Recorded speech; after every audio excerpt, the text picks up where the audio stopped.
Hi everyone, कैसे हो आप लोग। Welcome back to my channel. अब नीट 2025 में मोटा मोटा 150 दिन बचे हैं और बहुत सारे बच्चे ऐसे हैं जिन्होंने प्रिपरेशन स्टार्ट कर तो दिए, लेकिन उन्हें समझ नहीं आ रहा कि उनकी प्रिपरेशन सही है या फिर गलत है। प्रिपरेशन कर रहे हो लेकिन फिर भी ऐसा लग रहा है कि यार कुछ भी नहीं आता, सिलेबस कंप्लीट ही नहीं हो पा रहा है। और बहुत सारे बच्चे तो ऐसे हैं जो अब स्टार्ट करेंगे प्रिपरेशन। तो टेंशन लेने की बिल्कुल भी ज़रूरत नहीं है। आपको इस वीडियो में मैं बहुत अच्छे से सब कुछ क्लियर करने वाली हूँ कि आपको सिलेबस कैसे कंप्लीट करना है, क्या टाइम टेबल रखना है, आपको रिवीजन कैसे करनी है, क्वेश्चन प्रैक्टिस कहाँ से करनी है, कैसे आपका प्लानर होना चाहिए, सब कुछ। तो वीडियो को आप एंड तक देखना, आपके लिए बहुत यूजफुल होने वाली है। एंड जो भी मटेरियल मैं आपको बताऊंगी यूज़ करने के लिए, वो सब कुछ फ्री ऑफ कॉस्ट मेरे टेलीग्राम चैनल पे अपलोडेड है। उसका लिंक आपको डिस्क्रिप्शन में मिल जाएगा, वहाँ से जाकर ज्वाइन कर लेना। So now let's start the video. तो सबसे पहले बात करते हैं उस डाउट की जो इस वक्त आई थिंक सबको हो रहा होगा कि हमारा प्लानर नहीं बन रहा है, जिसकी वजह से हमारा सिलेबस कंप्लीट नहीं हो रहा और जिसकी वजह से हम मॉक टेस्ट नहीं दे पा रहे। तो हम कैसे करें। देखो, तीनों चीज़ें ना इंटरलिंक्ड है। जब मैंने अपनी प्रिपरेशन स्टार्ट करी थी तब मेरे पास 4 महीने थे, तो आई नो कि कम टाइम में सबसे बेस्ट सोल्यूशन क्या होता है और किस तरह से आप कर सकते हो अपना सिलेबस जल्दी से कंप्लीट। मॉक टेस्ट देने के लिए आपको सिलेबस करना पड़ेगा। सिलेबस करने के लिए आपको प्लानर चाहिए कि आप एक कोई प्लानर मिल जाए जिसके अकॉर्डिंग हम अपना सिलेबस कंप्लीट कर पाए। पर अगर वो प्लानर आपको मिल भी जाता है तो प्रॉब्लम ये आती है कि उस प्लानर के अकॉर्डिंग आपको मॉक टेस्ट मिलना भी ज़रूरी है, जो कि नहीं मिल पाता। तो इस प्रॉब्लम को मैंने कैसे रिजॉल्व किया था। सो वॉट आई डिड, मैंने ऐसा नहीं किया था कि मैंने पहले सिलेबस कंप्लीट किया और फिर मैंने मॉक टेस्ट दिया। मैंने उल्टा किया था। मैंने पहले मॉक टेस्ट ढूंढा था। मैंने पहले ही चूज़ कर लिया था कि मुझे ये मॉक टेस्ट इस डेट पे देना है और उसका जो सिलेबस था मैंने वो प्रिपेयर किया था। तो इससे क्या हुआ कि मुझे एक प्लानर मिल गया कि यार मुझे इस तारीख तक ये सिलेबस कंप्लीट करना है। ठीक है, उसके अकॉर्डिंग मैंने अपना सिलेबस कंप्लीट किया एंड उस सिलेबस को कंप्लीट करते मैंने मॉक टेस्ट भी दे दिया। तो तीनों चीज़ें मेरी सॉल्व हो गई। तो इस टाइम पे खुद का प्लानर बनाने का यार कोई भी फायदा नहीं है। आप लोग प्लानर बनाओगे, एक दिन फॉलो करोगे, एक दिन नहीं करोगे, इससे कोई फायदा नहीं होगा। मॉक टेस्ट उठाओ। ठीक है, मॉक टेस्ट का जो सिलेबस है उसको अपना टारगेट बनाओ, उसी को अपना प्लानर बनाओ एंड देन सिलेबस कंप्लीट करो और मॉक टेस्ट दो। अगर आपने वो प्लानर कंप्लीट नहीं भी किया ना, तब भी कोई दिक्कत की बात नहीं। एटलीस्ट मॉक टेस्ट दोगे, रियलिटी पता लगेगी। जब आपको पता है ना कि यार 10 दिन बाद मुझे मॉक टेस्ट देना है, तो उस मॉक टेस्ट में अच्छा करने के लिए आप अच्छे से अपनी 100% दोगे उस प्लानर को कंप्लीट करने के लिए। कोई चांस नहीं होगा कि आप लोग बीच में डिस्ट्रैक्ट हो जाओ और आप छोड़ दो। अदरवाइज यूजुअली काफ़ी सारे बच्चे क्या करते हैं, आप लोग एक प्लानर बनाते हो, 2-3 दिन फॉलो करते हो, देन दूसरी स्ट्रैटेजी पे चले जाते हो, फिर 2-3 दिन उसे फॉलो करते हो, फिर सोचते हो इस तरह से करते हो, उस तरह से करते हैं, कुछ भी नहीं हो पाता। एट द एंड कुछ भी नहीं हो पाएगा। सर पे अगर आपके मॉक टेस्ट का प्रेशर होगा ना, तो आप 100% सिलेबस पूरा करने की कोशिश करोगे। हो गया तो बहुत अच्छी बात है। अगर किसी रीज़न से पूरा भी नहीं कर पाते तब भी कोई दिक्कत नहीं है। 80% 70% जितना प्रिपेयर कर पाओगे उस सिलेबस को, उतने में आपको मॉक टेस्ट देना है। एटलीस्ट उतना आपको पता लगेगा कि यार कितना आपने कर लिया अच्छे से, कितने मार्क्स आ रहे हैं आपके उस सिलेबस में से, वो सिलेबस आपको कितना अच्छे से आता है। तो एटलीस्ट उतना पोर्शन आपका अच्छे से प्रिपेयर हो जाएगा। और काफ़ी सारे बच्चे इस टाइम पार्ट टेस्ट नहीं दे पा रहे क्योंकि उनका सिलेबस ही नहीं हो पा रहा। तो वो गलती भी नहीं होगी आपसे। आप at the end part test भी देते रहोगे, आपकी प्रैक्टिस भी होती रहेगी मॉक टेस्ट वाली। So this is the best strategy जो आपको इस वक्त फॉलो करनी चाहिए। इसके अलावा किसी और स्ट्रैटेजी से आपका सिलेबस इस टाइम पर कंप्लीट नहीं हो सकता। इस टाइम पे क्या है, मॉक टेस्ट से ही सिलेबस कंप्लीट हो पाता है, जो मैंने ऑब्जर्व करा है अपनी प्रिपरेशन में। मैं खुद एक ड्रॉपर हूँ। जब मेरा फर्स्ट अटैम्प्ट था तब मैंने मॉक टेस्ट सीरीज जो मेरी हो रही थी, मैंने वो छोड़ के मैंने सोचा मैं खुद से करूँगी। खुद से मैं कुछ भी नहीं कर पाई। मैं कभी ये कुछ कर रही थी, कभी किसी और स्ट्रैटेजी को फॉलो कर रही थी। इस तरह करते करते मेरा कुछ भी नहीं हो पाया था सिलेबस। बट फिर जब मैंने सेकेंड अटैम्प्ट दिया, मैंने सोच लिया था यार मॉक टेस्ट देना है। मॉक टेस्ट ना देके मैंने बहुत बड़ी गलती करी थी फर्स्ट अटैम्प्ट में। और मॉक टेस्ट को ही मैंने अपना टारगेट बनाया, उसी के अकॉर्डिंग अपना सिलेबस कंप्लीट किया और मेरा सिलेबस कंप्लीट हो गया था। और अगर आप ये सोचो कि हम मॉक टेस्ट कहाँ से दें, हमने कोई टेस्ट सीरीज अभी तक ज्वाइन नहीं करी, तो कोई प्रॉब्लम की बात नहीं। मेरा टेलीग्राम चैनल ज्वाइन कर लो, फ्री ऑफ कॉस्ट है, आपको कुछ नहीं करना। ठीक है, वहाँ पे आप जाओगे, आपको बहुत सारी टेस्ट सीरीज मिल जाएगी PW आकाश की। ठीक है, अपने सिलेबस के अकॉर्डिंग अगर आप 11th से करना चाह रहे हो, 11th के सिलेबस की टेस्ट सीरीज ले लो, सिलेबस देखो, कंप्लीट करो। 12th के पहले करना चाह रहे हो, 12th के सिलेबस का ले लो। तो टेस्ट सीरीज उठाओ, जो करनी है आपको। सबसे पहले सिलेबस देखो, उसे अपना टारगेट रखो कि 10 दिन में मुझे मॉक टेस्ट देना है। 10 दिन में फिर उसको अपने अकॉर्डिंग सेग्रीगेट कर लो कि एक दिन में मुझे इतना पोर्शन कंप्लीट करना है।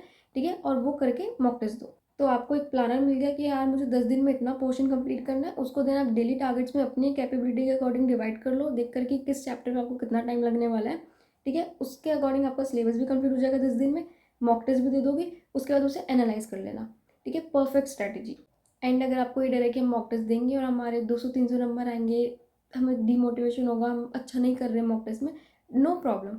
Don't cry for a flower when the whole garden is waiting for you. आपको अच्छे नंबर नीट में चाहिए ना, तो मॉक टेस्ट में अच्छे नंबर के लिए क्यों रो रहे हो। किसी के नहीं आते, मेरे भी नहीं आए थे कभी भी। मॉक टेस्ट में अच्छे या बुरे नंबर लाने से हो क्या जाएगा, कुछ भी नहीं होने वाला। आपका टारगेट होना चाहिए, अगर आपके अच्छे मार्क्स आ रहे हैं तो आपको स्कोर को मेंटेन रखने की कोशिश करनी है। और अगर बुरे मार्क्स आ रहे हैं, कम नंबर आ रहे हैं, तो आपका टारगेट होना चाहिए कि अपनी गलतियाँ देखो कि गलती कहाँ पर हो रही है, क्यों नंबर नहीं आ रहे, क्या प्रॉब्लम आ रही है, उस गलती को इम्प्रूव करो। ठीक है, बस ये आपका गोल होना चाहिए। नीट में ऑटोमेटिकली आपके अच्छे मार्क्स आएंगे अगर आप अभी सही रास्ते पे चलोगे। तो अभी नंबरों से आपको बिल्कुल भी डिमोटिवेट नहीं होना। इन्हें अपना गोल समझना है कि आपको अपनी गलतियां बस इंप्रूव करनी है, एंड वो करते चलो यार, सब कुछ अच्छा हो जाएगा। और अगर आपको ये समझ नहीं आ रहा है कि हमें मॉक टेस्ट को कैसे एनालाइज करना होता है, कैसे हमें अपनी गलतियां इंप्रूव करनी होती है, तो उसके ऊपर मैंने प्रॉपर एक वीडियो बना रखी है, आप जाके वो देख सकते हो। वीडियो का लिंक आपको डिस्क्रिप्शन में मिल जाएगा। तो अभी तक मैंने आपको बताया कि आपको अपना सिलेबस कैसे कंप्लीट करना है, आपको अपना प्लानर डिसाइड करना है, मॉक टेस्ट देना है, फिर उसे एनालाइज करना है, अपनी गलतियां इंप्रूव करनी है। अब जो आपने प्लानर डिसाइड करा है मॉक टेस्ट का सिलेबस देखकर, ठीक है, उसको आपको कैसे कंप्लीट करना है। अगर आपने 10 डेज का टाइम रखा है कि 10 दिन बाद आपको मॉक टेस्ट देना है, तो 10 दिन में कैसे आपको सिलेबस को कंप्लीट करना है, तो उसके बारे में बात करते हैं। आपको 4 स्टेप्स में अपना सिलेबस कंप्लीट करना है। सबसे पहले आपको लेक्चर देखना है। अगर आपने उस चैप्टर का लेक्चर नहीं देखा तो आपको कंसेप्ट क्लियर करने होंगे अपने, तो I would recommend one shots पे जाओ। ठीक है, डिटेल लेक्चर देखने का टाइम नहीं है। डिटेल लेक्चर जो है वो पूरे 1 ईयर या 2 ईयर के लिए बने होते हैं, वो 4-5 महीने में नहीं कर पाओगे आप। और बुरा मानने की कोई नीड नहीं है। ऐसा नहीं है कि वन शॉट से सिलेक्शन नहीं हो सकता, वन शॉट से बिल्कुल सिलेक्शन हो सकता है। वन शॉट्स में आपको उतना पढ़ाया जाता है जितना आपको नीट के लिए एकदम ज़रूरी है। ठीक है, बहुत ज़्यादा वहाँ पे नहीं होता, लेकिन कम भी कुछ नहीं होता। जो मैंडेटरी चीज़ें जो रिक्वायर्ड है वो सब कुछ वहाँ पे बताया जाता है। तो वन शॉट्स आप कर सकते हो। वन शॉट्स और डिटेल लेक्चर में बस फ़र्क यही होता है कि बहुत आउट ऑफ एनसीईआरटी वहाँ पे नहीं होता वन शॉट में।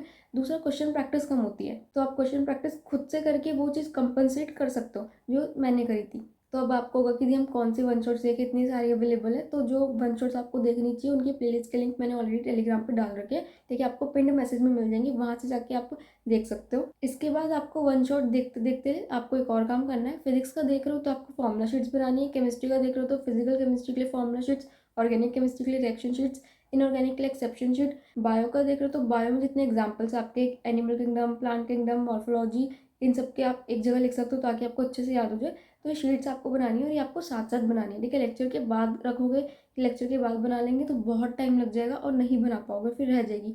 तो वो चीज़ मत करना, साथ साथ बना लो। ऑल दो सब कुछ मेरे टेलीग्राम पे अपलोड है, तो आप एज अ सैम्पल देख सकते हो कि कैसे बनानी है। बट आई वुड रिकमेंड कि आप लेक्चर के साथ साथ अपनी कंप्लीट कर लो, जैसा मैंने करा था। नेक्स्ट चीज जो आपको पढ़नी है वो है नोट्स। नोट्स बनाने का टाइम आपके पास बिल्कुल भी नहीं है अब, क्योंकि 5 महीने ही बचे हैं, तो उसमें आप नोट्स बना नहीं पाओगे। आपको नोट्स पढ़ना है तो बायो और केमिस्ट्री के लिए तो आई वुड रिकमेंड कि आप एनसीईआरटी ही पढ़ो। फिजिक्स के लिए आप पीडब्ल्यू मेडिसी बुक पढ़ सकते हो। एमआर सर वाली जो है उसकी पीडीएफ आपको मेरे टेलीग्राम पे मिल जाएगी। पीडीएफ जो है वो बॉटनी, जूलॉजी और केमिस्ट्री की मेडिसी बुक की भी डली हुई है, उनकी भी आप देख सकते हो। इसके बाद आपको करनी है क्वेश्चन प्रैक्टिस। इस पॉइंट पे तो मैं बहुत अच्छे से आपको क्लियर करना चाहती हूँ। बहुत सारे बच्चे मुझसे पूछते हैं कि दी क्या हम इतनी क्वेश्चन सॉल्व कर ले, ये कर ले तो ये इनफ है। When you are preparing for a competitive exam, nothing is called enough. It's just like कि आपके पास कितना टाइम है उसमें आप कितना कर सकते हो। अगर आपके पास टाइम है तो आप और क्वेश्चन प्रैक्टिस करो, लेकिन अगर आपके पास टाइम नहीं है तो आपको ये देखना होता है कि यार प्रायोरिटी पे आपको कैसे रखना है। इंपॉर्टेंट क्वेश्चन आप पहले करोगे, लेस इंपॉर्टेंट वाले बाद के लिए रखोगे। तो सबसे पहले तो आपको लेक्चर के क्वेश्चंस देखने हैं, लेक्चर के बाद, क्योंकि जब आप लेक्चर देख रहे हो तब वो क्वेश्चंस आपको सर ने करवाए, लेकिन आपको खुद से भी देखना होगा कि आपसे वो क्वेश्चंस हो रहे हैं या फिर नहीं हो रहे। देन सेकेंडली आपको पीवाईक्यूज करना है तीनों सब्जेक्ट के। फिजिक्स के लिए I would say last 10 years तक के कर लो, एंड केमिस्ट्री बायो के लिए लास्ट 5 ईयर्स के इनफ है। ठीक है, इसके बाद आपका जो थर्ड चीज़ आती है बायो के लिए, मैं बोलूँगी क्योंकि अब टाइम कम बचा है, आपको लिमिटेड क्वेश्चन सॉल्व करने हैं। आप बहुत ज़्यादा क्वेश्चन नहीं सॉल्व कर सकते। अगर मैं बोलूँ हर सब्जेक्ट के हर चैप्टर के 2-2 क्वेश्चन कर लो, वो प्रैक्टिकली पॉसिबल ही नहीं है, इतना आप नहीं कर पाओगे। सो बायो और केमिस्ट्री में आप थोड़ा स्मार्टली एक्ट कर सकते हो। बायो में आपके mostly assertion, reason, statement based ये वाले क्वेश्चन गलत होते हैं। जो सिंपल वन लाइनर क्वेश्चन होते हैं वो तो आप कर लेते हो, लेकिन असर्शन, रीजन वाले नहीं हो पाते। तो आपको अगर लिमिटेड क्वेश्चन सॉल्व करने एक चैप्टर के, तो आप वो क्वेश्चन सॉल्व करो जो आपसे नहीं होते, जो आपके गलत होते हैं, क्योंकि वो अगर आपसे होगा तो फिर ईजी वाले तो आप कर लोगे। आप अगर बायो के एक चैप्टर के 50 इजी क्वेश्चन सॉल्व कर रहे हो और अगर उसकी जगह 20 डिफिकल्ट क्वेश्चन सॉल्व करो, तो वो 20 डिफिकल्ट क्वेश्चन आपको हेल्प करेंगे मार्क्स को इंक्रीज करवाने में, क्योंकि वो 50 इजी तो आप वैसे भी कर लेते। बायो में एक और प्रॉब्लम बहुत सारे बच्चे फेस करते हैं कि हमारा पेपर छूट जाता है, पेपर टाइम पे कंप्लीट नहीं हो पाता, बहुत टाइम लग जाता है बायो के सेक्शन सॉल्व करने में, जिसकी वजह से फिजिक्स में हमें जितना टाइम देना वो नहीं दे पाते। तो क्यों लगता है? क्योंकि बायो में अब असर्शन, रीजन और स्टेटमेंट बेस्ड क्वेश्चन ज़्यादा आते हैं, तो यहाँ पर टाइम ज़्यादा लगता है। तो आपको स्पीड और एक्यूरेसी दोनों मेंटेन करनी है। So after PYQs bio, organic chemistry, inorganic chemistry में आपको असर्शन, रीजन और स्टेटमेंट वाले क्वेश्चन सबको सॉल्व करना है हर चैप्टर के। अब वो कहाँ से मिलेंगे? तो एनसीईआरटी पंच बुक है पीडब्ल्यू की, उसकी पीडीएफ अपलोडेड है टेलीग्राम पर। ठीक है, वहाँ से उसे डाउनलोड करना, उधर आपको हर टाइप के क्वेश्चन मिल जाएंगे, सारे चैप्टर्स के, तीनों सब्जेक्ट्स के। एनसीईआरटी बेस्ड क्वेश्चन है सारे, तो वहाँ से आप असर्शन, रीजन की बहुत अच्छे से प्रैक्टिस कर लो, स्टेटमेंट बेस्ड वाले क्वेश्चन की प्रैक्टिस कर लो। जो क्वेश्चंस में आपके नंबर आते हैं, मैच द फॉलोइंग, कुछ बच्चों को मैच द फॉलोइंग में टाइम लग जाता है, वो नहीं हो पाता टाइम से, तो उसकी प्रैक्टिस आप कर सकते हो। तो जो टाइप के क्वेश्चन आपसे नहीं होते, जहाँ आपकी गलतियाँ होती है, खुद को एनालाइज करो, मॉक टेस्ट से एनालाइज करो कि कहाँ नंबर जा रहे हैं, कौन से क्वेश्चन में दिक्कत आ रही है, उस टाइप के क्वेश्चंस को सॉल्व करके इम्प्रूव करो, क्योंकि इतना ज़्यादा अगर टाइम दोगे तो पॉसिबल ही नहीं है सब कुछ करना। फिर और भी क्वेश्चन सॉल्व कर सकते हो, लेकिन प्रायोरिटी ध्यान में रखो, वीक पॉइंट्स पे पहले वर्क करना है, उन्हें इम्प्रूव करना है। Now let's come to physics. तो फिजिक्स में आपकी पीवाईक्यूज के बाद आपकी प्रायोरिटी होनी चाहिए 7 7 7 7 क्वेश्चन सीरीज जो तमन्ना मैम की है। ठीक है, मैं ऑलमोस्ट हर वीडियो में इसके बारे में बात करती हूँ। तो जिन भी बच्चों को डाउट रहता है कि हमें कंसेप्ट तो समझ में आ गया, लेकिन जब हमारे सामने मॉक टेस्ट में क्वेश्चन आता है तब हमें समझ नहीं आता हम कैसे अप्रोच करें, क्या फॉर्मूला लगाना है, कैसे हमें अप्रोच करना है, कैसे क्वेश्चन सॉल्व करना है, नहीं समझ में आता, हम एकदम ब्लैंक हो जाते हैं। Then this series is must for you. और अगर आपके साथ ये प्रॉब्लम नहीं है, तब भी जो क्वेश्चन वहाँ पे करवाए गए बहुत अच्छे क्वेश्चन है नीट के अकॉर्डिंग, तो प्लीज़ आपको देने चाहिए। तो सब लोग ये सीरीज ज़रूर करना। यूट्यूब पे आपको फ्री में मिल जाएगी, प्लेलिस्ट का लिंक मैं आपको डिस्क्रिप्शन में प्रोवाइड कर दूंगी। वहाँ पे इस सीरीज में बेसिकली क्या है, तमन्ना मैम ने आपको हर चैप्टर के पहले topic wise, then chapter wise, then unit wise and then full marks के थ्रू क्वेश्चन सॉल्व करवाए हुए हैं। तो बहुत सारे क्वेश्चन है एक टॉपिक पे। प्रॉब्लम क्या होती है, जब हम वन शॉट देखते हैं तो उसमें लिमिटेड क्वेश्चन होते हैं एक टॉपिक पे, तो हमें वो टॉपिक जो है, कंसेप्ट जो है बहुत अच्छे से क्लियर नहीं हो पाता, हमें समझ नहीं आ पाता कि यार अप्रोच कैसे करें। बट जब वहाँ पे आप सीरीज से क्वेश्चन सॉल्व करोगे तो एक टॉपिक के ऊपर जब आपको 6 7 क्वेश्चन करवाए गए होंगे, ठीक है, तब वो टॉपिक आपको क्लियर हो जाएगा, वो कंसेप्ट आपको और क्लियर हो जाएगा एंड उसके बाद आपको वो अप्रोच समझ में आएगी। बट आपको इस चीज़ को यूज़ कैसे करना है, ऐसा नहीं कि आप वो वीडियो चालू करके बैठ कर सुन रहे हो, लेक्चर नहीं है, वहाँ पे आप क्वेश्चन प्रैक्टिस करो, it's a part of your question practice not lecture. तो आपको वहाँ पे कॉपी पेन लेकर बैठना है, ठीक है, आपका वो चलेगा वीडियो, क्वेश्चन आया पहले आपको पोज करके क्वेश्चन खुद से सॉल्व करना है। ठीक है, अगर आपसे हो रहा है फिर आप आंसर मैच करो, देखो आपने सही तरीके से करा नहीं किया, ठीक है। और अगर आपसे नहीं हो रहा तो जितना कर पा रहे हो, जहाँ तक पहुँच पा रहे हो वहाँ तक रुक जाओ, ठीक है, नहीं हो रहा कोई बात नहीं, फिर आप चालू करके देखोगे कि कहाँ गलती आ रही थी, कहाँ अटक रहे थे, क्यों आपसे नहीं हो रहा था, और वो गलती समझोगे, फिर वो गलती इंप्रूव करोगे। इस तरह फॉलो करोगे ना तो मैक्सिमम बेनिफिट मिलेगा आपको इस सीरीज से। एंड आपका जो डर है ना फिजिक्स का वो खत्म हो जाएगा, ठीक है, आपको कंसेप्ट समझ में आने लगेगा, आपको अप्रोच समझ में आने लगेगी, आपके क्वेश्चन सॉल्व होने लगेंगे। सो ये मस्ट है, आपको सबको करनी है।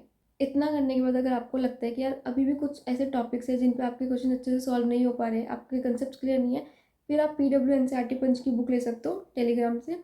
वहाँ पे टॉपिक वाइज क्वेश्चन है, ठीक है, टॉपिक वाइज भी मिल जाएंगे आपको। तो वो पर्टिकुलर टॉपिक जिस पे आपसे क्वेश्चन सॉल्व नहीं हो रहे हैं, जो आपके कंटिन्यूसली मॉक टेस्ट में गलत हो रहे हैं, नहीं समझ पा रहे, उस टॉपिक को पहले यूट्यूब पे जाके पर्टिकुलरली समझोगे, जहाँ पे डिटेल में वो टॉपिक समझाया गया होगा, ठीक है, मिल जाएगा आपको, ठीक है। पर्टिकुलर टॉपिक डालोगे तो एक टॉपिक के ऊपर आपको बहुत सारी वीडियोज़ मिल जाती है, ठीक है। तो वो समझने के बाद आपको जाने बुक में वो टॉपिक निकालना है, उस टॉपिक पे जितने क्वेश्चन दे रखे सॉल्व करो एंड उसके बाद उस टॉपिक को अपना क्लियर कर लो। मोटिव वही है, जितने भी वीक पॉइंट्स है सबको क्लियर करते चलना है, सबको स्ट्रॉन्ग बनाते चलना है।